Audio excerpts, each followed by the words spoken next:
ஒன்று வந்து நம்ம விளையாட்டு போட்டி நடத்தணும்னு சொல்லியிருக்கிறோம். ஏன்னா அதுக்கு ஒரு விளையாட்டு ஆசிரியர் தேடிட்டு இருந்தேன். ஐயா வந்துட்டாரு. வரக்கூடிய வாரத்தில் ஒரு 2 நாள் நம்ம வந்து என்ன நம்ம போட்டி நடத்திடுவோம். ஒரு நாள் ஐயா வந்து பரிசு கொடுத்து உங்களுக்கு அந்த பாராட்டு விழா ஒரு நாள் வச்சுருவோம். அடுத்து இந்த மரக்கன்றுகள் வந்து நிறைய மரக்கன்றுகள் பசங்களுக்கு கொடுக்குறோம். இந்த மரக்கன்றுகளை வளர்க்க வேண்டிய அவசியம் என்ன, அதை வளர்க்கறதுல எந்த விஷயம் செஞ்சாலும் அந்த விஷயத்துல வந்து ஒரு மனசுக்கு ஒரு சந்தோஷம் தான் செய்யணும். ஏன்னா இந்த சந்தோஷத்துக்கு சின்ன குழந்தைங்களுக்கு வயசுலயே நம்ம ஆரம்பிச்சோம்னா என்ன பள்ளி முடிச்சதுல வந்து நம்ம இல்லாம வீட்டுக்கு மரம் கொடுத்துருக்கேன். மரம் வீட்டுக்கு கொடுத்த மரம் வளர்ந்துருக்குதா? வந்திருக்கு சார். அதே மாதிரி அவர் ஐயா காலையில வீடியோ பார்த்தோன்னே ஒரு 3:30 மணிக்கு ஒரே ஆச்சரியமா இருக்கு. இதான் எங்கேயோ பக்கத்திலே இருந்திருக்கிறாரு, நம்ம எங்கேயோ போய் தேடி கண்டுபிடிச்சு வந்துருக்கிறோம் அப்படின்றது. அதனால தான் உடனே நான் உங்களுக்கு மெசேஜ் பண்ணேன். இந்த மரங்களோட அவசியம் இங்கேதான் இருக்கு. நம்ம பெட்ரோல் பக்கத்துல தான் இருந்தாரு. இன்னைக்கு நம்ம போய் அங்கே போய் பார்க்கறதா இருந்தது, அது டைம் இல்லை. அதனால இன்னொரு நாள் வந்து போய் அந்த நர்சரியை போய் பார்த்துட்டு வரலாம். பார்த்துட்டு வந்து ஐயா மரத்தெல்லாம் எப்படி வளர்த்துட்டு இருக்கிறாரு, நம்ம இதுக்கு எப்படி பண்ணலாம் அப்படின்றத ஐயா அவங்களுக்கு சொல்லுவாரு. அதனால ஐயா அவர்களை உரையாற்ற மாதிரி எனக்கு போட்டு கேட்டு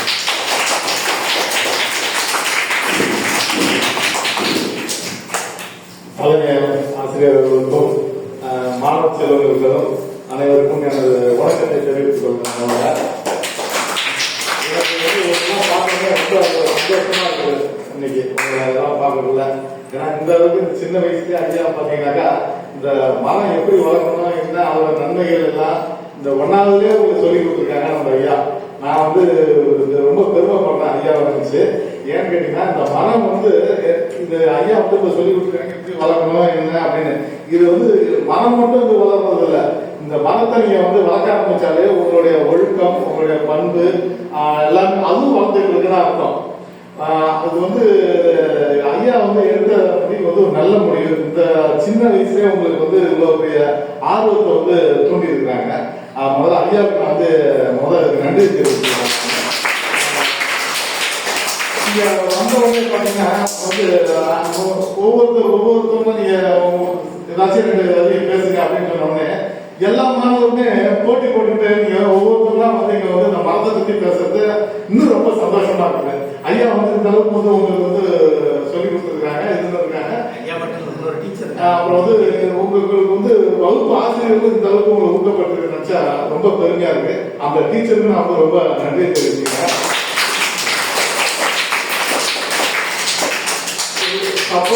ஒரு மரம் ஒன்று வளர்க்குறீங்கன்னாக்கா அந்த மரத்தினால எவ்வளவு நன்மைகள் இருக்குன்னு தெரியுமா உங்களுக்கு? அந்த ஒரு மரத்தை நீங்க வந்து டெய்லி உங்க வீட்டுல வச்சு வளர்க்க ஆரம்பிச்சீங்கன்னா என்னென்ன நன்மைகள் இருக்கு சொல்லுங்க பாப்போம். ஆக்சிஜன் ஆக்சிஜன் வந்து பாத்தீங்கன்னா இல்ல நீங்க சொல்லுவீங்க, நான் வந்து சொல்ல மாட்டேன்னு சொல்ல வரல. நீங்க வந்து ஒவ்வொரு ஆள் நீங்க வந்து பேசக்கூட நல்லாவே சொல்லுவீங்க. இருந்தாலும் நான் என்னோட தெரிஞ்சு நான் வந்து ஒரு சொல்லலாம்னு இருக்கேன். அந்த மரம் வளர்க்கறதுனால என்னென்ன நன்மைகள் இருக்குன்னா பாத்தீங்கன்னா உங்கள் வீட்டுக்கு வந்து நல்ல நிழல் தரும். ஒண்ணு, ஒரு மரம் நட்டு உங்க வீட்டுக்கு வெளியில வந்து ஒரு மரத்தை நட்டீங்கன்னாக்கா குறைஞ்சது ஒரு 20 வருஷத்துல பாத்தீங்கன்னா ஒரு குறைஞ்சபட்சம் 50 பேருக்காவது ஒரு நிழல் குடமா இருக்கும். ஒண்ணு. 2வது பாத்தீங்கன்னா அந்த மரத்தின் மூலமாக நம்ம வந்து மழை வந்து வறண்டு கிடக்கிற இடத்துல மழைகள் வந்து மரக்கன்றுகள் அதிகம் நட்டாக்கா மழை வந்து அதிகம் பெய்யும். மழை அதிகம் பெய்ஞ்சுன்னா நமக்கு குடிநீர் தண்ணி நல்ல தண்ணி கிடைக்கும். 2வது பாயிண்ட். 3வது பாயிண்ட், அந்த மரத்தின் மூலமா நீங்க வந்து ஆக்சிஜன் பெறுவீங்க, நல்ல ஆக்சிஜன் கிடைக்கும். காலையில எழுந்துச்சு ஒரு வேப்ப மரத்துக்கு பக்கத்துக்கே உட்காந்தீங்கன்னா அதுல பாத்தீங்கன்னா ஒரு ஃப்ரெஷ்னஸ் இருக்கும். உங்களுக்கு பாத்தீங்கன்னா இன்னும் ஒரு புத்துணர்ச்சி பண்ற மாதிரி இருக்கும். ஏன்னாக்கா அந்த மரத்தோட ஆக்சிஜன் அப்படி வந்து அந்த அளவுக்கு கொடுக்குது. நமக்கு உடம்புக்கு என்ன தேவை? ஆக்சிஜன் தேவை. அந்த ஆக்சிஜன் ஒரு பியூர் ஆக்சிஜன் உங்களுக்கு கிடைக்கும். இன்னைக்கு பாத்தீங்கன்னா பொல்யூஷன்ஸ் தான் அதிகமா இருக்குது. வண்டி வாகனங்கள் பாத்தீங்கன்னா வந்து தொழிற்சாலைகள் இதெல்லாம் அதிகம் இருக்கிறதுனால என்ன ஆகுதுன்னா மாசு கட்டுப்பாடு வந்து அதிகம் ஆயிடுது. இந்த மரத்தின் மூலமா என்ன ஆகுதுன்னா அந்த மரம் வந்து நம்ம ஆக்சிஜன் வெளியில விடுறதுனால நமக்கு வந்து அந்த நல்ல ஆக்சிஜன் கிடைக்குது. அது பகல்ல வந்து ஆக்சிஜன் தான் விடுற மரம். அப்ப அந்த ஆக்சிஜன் வந்து நமக்கு வந்து நல்ல ஆக்சிஜன் கிடைக்குது. நமக்கு என்ன அதனால என்ன பெனிஃபிட்? நம்மளுடைய உடம்பு வந்து ஆரோக்கியமா இருக்கும். ஆக்சிஜன் உள்ள போச்சுன்னா என்ன ஆகும்? நம்மளுடைய லென்ஸுக்கு போவோம். லென்ஸ்ல இருந்து பாத்தீங்கன்னா அது வந்து டிரான்ஸ்ஃபர் பிளட் மூலமா நம்ம ஆக்சிஜனை டிரான்ஸ்ஃபர் பண்ணி நம்மளோட உடம்புல வந்து எல்லா பார்ட்ஸுக்கும் ஆக்சிஜன் அனுப்பும். அந்த ஆக்சிஜன் அனுப்பிச்ச உடனே நம்ம மைண்ட் வந்து ஃப்ரீ ஆயிருக்கும். நம்மளோட பிசிக்கல் ஆக்டிவிட்டிஸ் வந்து ரொம்ப பிரைட்டா இருக்கும். இதெல்லாம் எது மூலியமா கிடைக்குது? நமக்கு ஆக்சிஜன் மூலியமா. அந்த ஆக்சிஜன் எங்க வருது? மரத்தின் மூலியமாக வருது. அது மூணாவது பாயிண்ட். நம்ம உடம்புக்கும் நல்லதா இருக்கு. நம்ம வந்து விவசாயத்துக்கும் நமக்கு வந்து மழை வந்து கரெக்டான நேரத்தில் பெய்யுது. அந்த மரங்கள் வந்து வளர்க்கறதுனால அந்த மழைகள் வந்து நம்ம வந்து வருது. இதுதான் வந்து மழை வந்து சரியா பெய்யாது. அது வரைக்கும் நமக்கு வந்து ஒரு பெனிஃபிட் வேணும். தண்ணி நல்ல குடிநீர் தண்ணி நமக்கு கிடைக்குது. இதெல்லாம் எதனால? மரத்தினால. அப்புறம் நம்ம அந்த மரத்துல நம்ம வந்து கவனம் செலுத்தக்குள்ள என்ன நம்ம வளர்க்கணும், கவனம் செலுத்தக்குள்ள நம்ம ஆக்சிஜன் கிடைக்கல. ஆக்சிஜன் கிடைச்சா என்ன ஆகும்? நம்மளோட பிரெயின் வந்து ரொம்ப ஃப்ரீனஸா இருக்கும். அப்ப நமக்கு கல்வியும் என்ன ஆகும்? நல்லா படிக்கலாம். புரியுதுங்களா? கல்வி நல்லா படிக்கலாம், ஒழுக்கம் வந்து நல்லா இருக்கும். அப்புறம் வந்து மற்றவர்கள்ட்ட வந்து பழக்க வழக்கம் நமக்கு நல்லா இருக்கும். நமக்கு வந்து தீங்கான செயல் வந்து நம்ம வந்து எந்த இது கெட்ட பழக்க வழக்கங்களுக்கு நம்ம வந்து ஈடுபட மாட்டோம். பாத்தீங்களா? நம்ம ஊர் பாத்தீங்கன்னா வந்து ஒரு பின்தங்கிய மாவட்டம், வந்து பின்தங்கிய ஊர்னா எதுல பின்தங்கிய ஊரு? எக்கனாமிக். இது எக்கனாமிக் தான், பொருளாதாரத்திலையும் பின்தங்கி இருக்கோம், கல்வியிலையும் நம்ம பின்தங்கி இருக்கிறோம். இந்த ரெண்டு இதுவும் நம்ம வந்து அதை வந்து நம்ம மேல கொண்டு வந்தா நம்ம கிராமமும் நல்லா இருக்கும், நம்ம மாவட்டமும் நல்லா இருக்கும், நம்ம நாடும் நல்லா இருக்கும். அதனால நம்ம தான் அதை வந்து உருவாக்கணும். நீங்க தான் வந்து இந்த இந்தியாவோட ஒரு தூண் மாதிரி. நீங்க தான் தூண். வருங்கால தூண்கள் யாருன்னா நீங்க தான். அது வந்து உங்க மூலியமா தான் நாங்க வந்து கொண்டு வர முடியும். புரியுதுங்களா? அதனால இந்த மரக்கன்று நடுறதுனால நமக்கு வந்து இவ்வளவு பயன்கள் இருக்குது. புரியுதுங்களா? அதனால நம்ம வந்து எல்லாமே பாத்தீங்கன்னா இந்த சுற்றுப்புற சூழல் எல்லாமே பாத்தீங்கன்னா எல்லாம் விவசாய குடும்பத்தை சார்ந்தவங்க. நமக்கு வந்து நம்ம வந்து டவுன் வரல, ஆனால் விவசாயத்தை பற்றி நமக்கு வந்து நல்லாவே தெரியும். அதனால நம்ம வந்து மரக்கன்றை வந்து நடுறதுக்கு நம்ம வந்து அதிக முக்கியத்துவம் கொடுக்கணும். ஒவ்வொரு மாணவர்களும் ஒவ்வொரு வீட்லயும் சின்ன இடம் இருந்தாலே போதும், ஒரு 2 மரத்தை வந்து கொண்டு போய் நடுங்க. நம்ம சொக்கமங்கலம் மாவட்ட அத்தனை பேரும் எத்தனை கண்டு கேட்டா நான் ஃப்ரீயா உங்களுக்கு தரேன். என்ன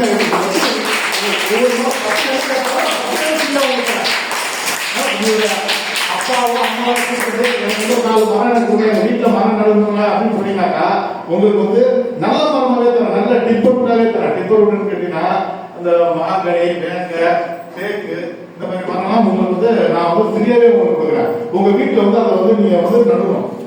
குறைஞ்சது ஒரு 10 மரமா நான் உங்களுக்கு வந்து தரேன். நான் கடமைப்பட்டிருக்கேன். இந்த மாணவர்கள் அனைவருமே ஃப்ரீயா தரேன், ஃப்ரீ ஆஃப் காஸ்ட். நீங்க கொண்டு போய் நடணும். நட்டீங்கன்னாக்கா இன்னைக்கு வந்து நீங்க எல்லாம் 1வது இருந்து 4வது 5வது வரைக்கும் படிக்கிறீங்க. அது வந்து நீங்க ஒரு 18 வயசுல பாத்தீங்கன்னா காலேஜ் போவீங்க, 12th முடிப்பீங்க, உங்களோட பள்ளிக்கூடம் முடிப்பீங்க. அன்னைக்கு பார்த்தா ஒவ்வொரு மரமும் பாத்தீங்கன்னாக்கா ஒரு மரம் குறைஞ்சபட்சம் 50,000 சேர்த்து 70,000 வரைக்கும் வெட்டும். அப்படி வெட்டணும்னா அந்த மரத்தை நமக்கு வந்து பாத்தீங்கன்னா நம்ம கல்லூரி செலவுக்கு அது வந்து ஒரு இன்சூரன்ஸ் மாதிரி. இந்த மரம் அப்பா அம்மா சொல்லுங்க, மரம் நடணும், எனக்கு வந்து ஒரு இன்சூரன்ஸ் மாதிரி இந்த மரம். அதனால நீங்க காலேஜ் நீங்க வந்து 12th முடிச்சிருப்பா கூட அந்த மரம் வந்து உங்களுக்கு வந்து ஒரு காலேஜ் ஃபீஸை கூட கட்டணும். புரியுதுங்களா? அதனால நீங்க வந்து மரம் நடுறதுல வந்து ரொம்ப ஆர்வம் காட்டணும். புரியுதுங்களா? உங்களுக்கு நல்ல பழக்க வழக்கங்கள் வரும். செய்வீங்களா? செய்வோம் சார், செய்வோம் சார். வந்து படிப்பு ஒரு பக்கம், விளையாட்டு ஒரு பக்கம், மரங்கள் நடுறது ஒரு பக்கம். அப்ப 3 பிரிவுகளாக நீங்க பிரிச்சு இந்த 3 பிரிவா நீங்க வந்து கவனம் செலுத்தணும். அது படிப்பு, விளையாட்டு, மரம் நடுறது. இந்த 3 வேலை நீங்க கரெக்டா பண்ணீங்கன்னா உங்களுடைய வாழ்க்கை ரொம்ப பிரைட்டா இருக்கும். உங்களுடைய எதிர்காலம் வந்து ரொம்ப நல்லா இருக்கும். இதை வந்து நீங்க வந்து நல்லா செய்யணும். செய்யலாமா மாணவர்களே? அதனால இன்னைக்கு வந்து நீங்க வந்து இதை வந்து ஒரு முயற்சியா எடுத்து செய்யுங்க. புரியுதுங்களா?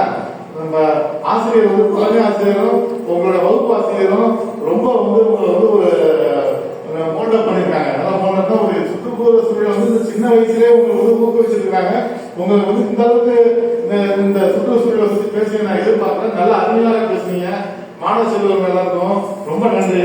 இதை வந்து உங்களுக்கு மேலும்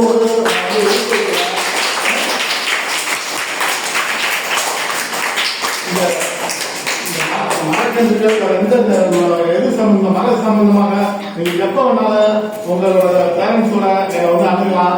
நான் வந்து இன்னைக்கு வந்து உங்களுக்கு ஃப்ரீ ஆஃப் காஸ்ட்ல நான் வந்து இந்த சொந்தமல்ல மாணவர்களுக்கு நான் செய்ய கடமைப்பட்டிருக்கேன்.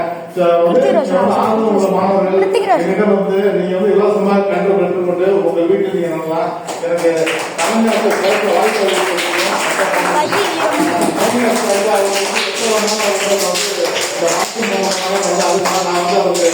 ஒத்துழைக்க கடமைப்பட்டிருக்கேன். ரெண்டாவது ஐயா சொன்னாங்க உங்களுக்குலாம் வந்து விளையாட்டு போட்டி வந்து வைக்கணும் அப்படின்னு சொல்லி. கண்டிப்பா வந்து ஐயா என்னைக்கு செய்தி சொல்றாங்களோ அந்த செய்தி வந்து உங்களுக்கு வந்து எல்லா விளையாட்டு போட்டியுமே நான் வந்து நடத்தி கொடுக்க கடமைப்பட்டிருக்கேன். பரிசு நானே கொடுக்க வந்து கடமைப்பட்டிருக்கேன்.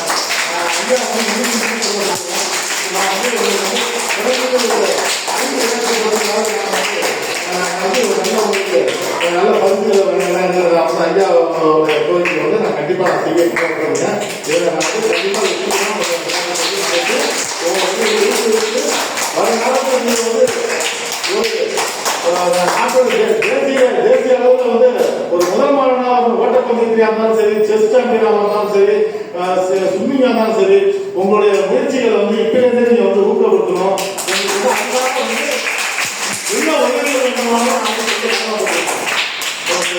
என்ன ஹெல்ப் பண்ணாலும் உங்க விளையாட்டு பண்ணணுமா என்ன ஹெல்ப் உங்களுக்கு தேவையோ வந்து உங்களுக்கு பால் வாங்கி கொடுக்க சொன்னா நான் வந்து ஃப்ரீ ஆஃப் காஸ்ட்ல ஒரு பால் வாங்கி தர ரெடியா இருக்கேன். ஐயா வந்து ஐயா சொல்லுங்க என்ன இருந்தாலும் அவங்க செய்ய கடமைப்பட்டிருக்கேன். நன்றி ஐயா வந்து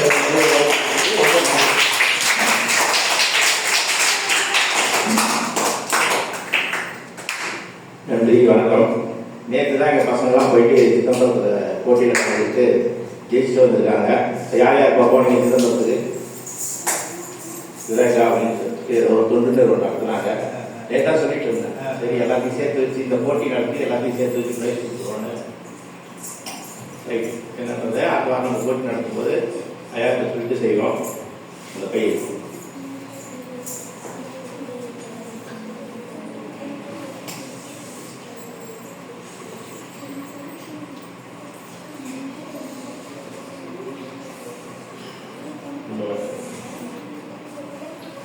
இந்த அதாவது அரசாங்கம் ஒரு திட்டம் போட்டது. உங்களுக்கு நான் அந்த விஷயத்தெல்லாம் உங்களுக்கு சொல்றாங்க. நம்மளுக்கு ஃபுல்லாக பிளாங்காக தான் நம்ம இதை செஞ்சோம்.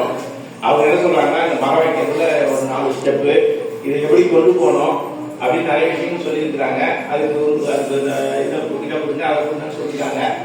முன்னாடி வந்து மரத்தை வந்து நம்ம சிதம்பரம் பாட்டி லைட்ஸ் கிளப்ல வாங்கி தான் ஒரு 80 தென்னை வச்சோம். பசங்க வீட்டு எல்லாரும் வீட்டுக்கு ஒரு தென்னங்கன்று கொடுத்துருவோம். அதுக்காக ஒரு 2-3 பழக்கங்கள், அதாவது பையன் சேரும் போது ஒரு கன்று கொடுத்துருவோம், பையன் வெளில போகும்போது ஒரு கன்று கொடுத்துருவோம்.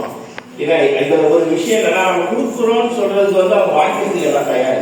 ஆனா அது சரியா செய்யறாங்களா அப்படின்றது வந்து நம்ம தான் கண்காணிக்கணும். அதுதான் ரொம்ப முக்கியம். அதனால நீங்க கொடுக்குறாங்கன்னா அவங்க வந்து அவங்க அப்பா அவங்க வந்து வாங்கி போயிடுவாங்க. தயவு பண்ணி அப்புறம் கொடுத்துறாதீங்க. ஏன்னா இது ஒரு ஃபார்மேட்டை அவங்க ரெடி பண்ணி ஏற்கனவே ரெடி பண்ணி தான் வச்சுருக்காங்க. எங்களுக்கு இருக்கு ஃபார்மேட்டை ரெடி பண்ணி பசங்களும் ஒரு உறுதிமொழி கொடுக்கணும். அப்பா அம்மாவும் உறுதிமொழி கொடுக்கணும், நானும் ஒரு உறுதிமொழி கொடுக்கணும். எல்லாமே இலவசமா எது வருதோ அதுக்கு மதிப்பு இல்லைன்ற உலகத்துல வந்துடும். எதுவுமே இலவசம் கிடையாது. எல்லாம் அந்த உழைப்பு அவங்க செலுத்த தயாரா இருந்தா நம்ம அதை பரிசு கொடுக்கலாம். அதனால கண்டிப்பா அந்த மரத்தை வளர்ப்பா அவங்க அப்பா அம்மா உறுதி கொடுக்கணும். அவங்க ஏன்னா எத்தனை பேர் வச்சு எத்தனை பேர் வளர்க்குறாங்கன்றது நம்ம டேட்டா நம்மகிட்ட இருக்கு, நம்மளுக்கு தெரியும். அதனால யார் யார் வளர்ப்பாங்களோ அவங்களுக்கு கண்டிப்பா அந்த மரக்கன்று கிடைக்கும். நீங்க என்ன பண்ணுங்க, வீட்டுக்கு போங்க. திங்கட்கிழமை பள்ளிக்கூட லீவு, செவ்வாய்க்கிழமை வரும்போது உனக்கு என்ன மரக்கன்று வளர்க்கணும்னு வீட்டில் உங்க அப்பா அம்மா கிட்ட பேசி அந்த மரக்கன்று பேர் கிட்ட சொல்லுங்க. ஐயா கிட்ட வச்சு இந்த விளையாட்டு போட்டு நடக்குது அன்னைக்கு வச்சு வாங்கி கொடுக்குறோம். அதுக்கு முன்னாடி நீங்க என்ன பண்றோம்னா இப்ப பண்ணல பள்ளம் தோண்டி எரு போட்டு அதை தயாரா நீங்க வச்சிருந்தீங்கன்னா நாங்க கண்ணு கொடுப்போம். கண்ணு காலையில கொடுப்போம். நீங்க என்ன பண்ணணும், வீட்டுல போய் 3 மணிக்கு அவங்க விட்டுருவேன். 3 மணிக்கு போய் நீங்க வச்சுட்டோம். 4 மணிக்கு நானும் ஐயாவும் வந்து வீட்டுக்கு வந்துடுவோம். என்ன இந்த கொடுத்தோம் நாளை வைக்கிறேன் ஆடு கட்சிச்சு மாடு கட்சிச்சு எதுவும் இருக்கக்கூடாது. அதே மாதிரி அந்த கண்ணுக்கு ஆடு கட்சின்னு சொல்லாம வேலி போற அளவு தயார் பண்ண. ஏன்னா ஒரு கண்ணு சும்மாலாம் கிடையாது. ஏன்னா மரக்கண்ணு வாங்க போகும்போது தான் அதோட விலையை வந்து நமக்கு தெரியுது. ஏன்னா இந்த இப்ப 5000 கொடுத்த கனியார் விலை பார்த்தீங்கன்னா ஒரு 1500 ரூபாய் கட்டிப்பாரு. ஒரு 180 ரூபாய் 170 ரூபாய்க்கு தான் அந்த மரக்கண்ணா அந்த சிதம்பரத்தை நம்ம வாங்க வேண்டியதா. ஒரே ஒரு விஷயம் என்னன்னா நான் அப்பார்ட்மெண்ட்ஸ்ல இருக்கிறேன். அதனால அந்த மரம் வளர்க்கறதுக்கான வாய்ப்பே இல்லை. ஏன்னா அந்த உண்ணாக்குடி தம்பியில வந்து அந்த தாத்தா ஒரு மரம் வளர்த்தாரு. ஏன்பா இது மாதிரி மரம் வளர்க்குறாங்க அந்த வீடியோ நான் போட்டுருந்தேன் வாட்ஸ்அப் குரூப்ல இருந்தாரு. அது மாதிரி நம்மளால வேற ஒன்றும் விட்டுட்டு போக முடியாது. இதை மட்டும் விட்டுட்டு போகலாம். இது எல்லாருக்கும் உனக்கு இல்லை எனக்கு இல்லை யாருக்கு வேணா பயந்துடும். ஒரே ஒரு விஷயம் என்னன்னா சொப்பங்கொல்லையில வந்து பள்ளிக்கூடத்துல வந்து நம்ம குளிரூட்டி பண்ணிருக்கோம். இந்த குளிரூட்டியே இருக்கக்கூடாது. உள்ள இருக்கிற மரத்தாலே இந்த பள்ளிக்கூடம் குளிர்னு இருக்கணும். அதே மாதிரி சொப்பங்கொல்லையில வீட்டுக்கு ஐயா சொன்னாங்க இல்லையா 10 மரக்கன்று கண்டிப்பா அட்டவணை டார்கெட்டு. அதற்கு வந்து நம்ம அப்துல் கலாம் இயற்கை மன்றம் சூழல் மன்றத்தோட அமைப்பு வந்து உருவாக்குறதுக்கான வேலைகள் நடந்தது. ஆனால் அதற்கான நேரம் நமக்கு நேரம் இல்லை. அதையும் ஐயா முன்னிருந்து இந்த ஊரில் அதை நம்ம செய்கிறோம். அதை செஞ்சு அதையும் செய்யுமாறு அன்போடு கேட்டுக்கொண்டு ஐயா அவர்களுக்கு இந்த நாளையை இந்த சுற்றுச்சூழல் மாநாடு தலைவர்